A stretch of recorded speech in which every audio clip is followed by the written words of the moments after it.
For the next few minutes, imagine a version of Gotham where Batman does not arrive in time, where the bat signal lights the sky but no shadow answers the call, and where the Joker finally gets exactly what he has always wanted, because in this video we are diving deep into a chilling, absurd, darkly funny and disturbingly logical scenario where the Joker doesn't just win a battle, doesn't just break Batman mentally, but actually wins Gotham itself, exposing why his madness was never about chaos alone, but about proving that the city was already broken beyond repair. In this video, you will discover how the Joker's long game was never about killing Batman, why Gotham's institutions collapse one by one without a single explosion, how the citizens themselves unknowingly helped the Joker succeed, and why this ending might be the most terrifying possible future DC never wanted to fully explore. So stay until the end, because the final twist changes everything you think you know about victory, sanity, and what winning truly means in Gotham. Gotham City has always been a place that pretends to function, a city held together by routines, fear, and the comforting illusion that someone, somewhere, is in control. But the Joker has always seen the truth behind the curtain, because while Batman punches criminals and locks them away, the Joker studies systems,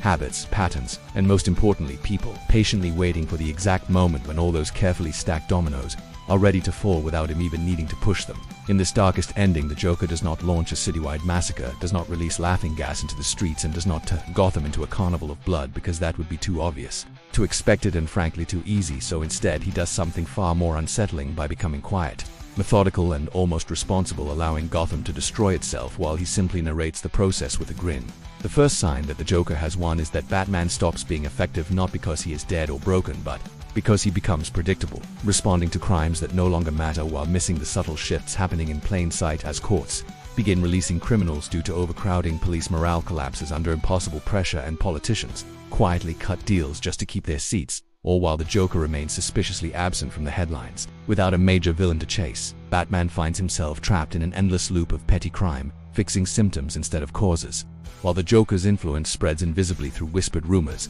viral videos, and carefully planted scandals that erode trust in every authority Gotham has left, proving that chaos doesn't need explosions when doubt does the job far more efficiently. Soon, citizens begin to laugh, not because they are happy, but because laughter becomes a coping mechanism, a way to survive a city where nothing works anymore. And in a twisted way, the Joker finally makes Gotham honest, stripping away its heroic myths and exposing it as a place that never needed a madman to fall apart. Only time and a little encouragement. What makes this scenario strangely funny in the darkest possible way is that the Joker never claims credit, allowing people to blame the system, the economy, Batman, or each other, while he watches from the shadows like a proud artist admiring a masterpiece that paints itself. Because his greatest joke was convincing Gotham that he was no longer the problem, Batman eventually realizes something is wrong when crime statistics stop making sense, when arrests increase but crime doesn't decrease, when villains start acting less theatrical and more organized, and when Gotham feels less dangerous but more hopeless, as if the city has accepted its own decay. And that realization hits harder than any punch the Joker ever threw.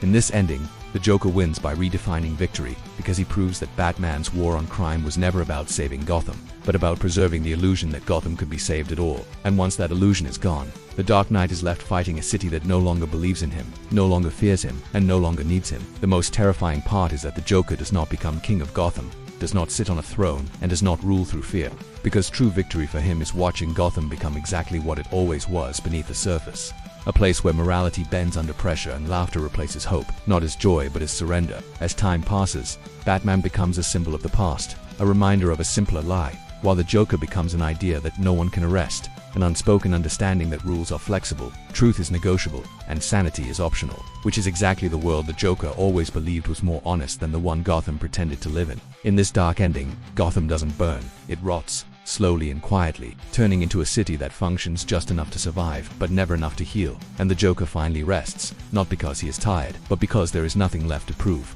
no joke left to tell, and no hero left to break. And perhaps the cruelest twist of all is that in this scenario the Joker never kills Batman, because letting Batman live in a world where his mission failed is far funnier, far more poetic, and far more horrifying than any death, turning the Dark Knight into a ghost haunting a city that has already moved on. So the Joker wins not with laughter echoing through the streets, but with silence, acceptance, and the slow realization that Gotham never needed saving, only revealing, making this the darkest ending imaginable, because it feels less like fiction and more like an uncomfortable mirror held up to the idea of heroism itself. If you enjoyed this deep dive into Gotham's darkest possible future, don't forget to subscribe to the channel. For more twisted theories and hidden endings, comment below with your thoughts on whether Gotham was ever truly worth saving, and share this video with fellow fans who love exploring the unsettling side of comic book universes.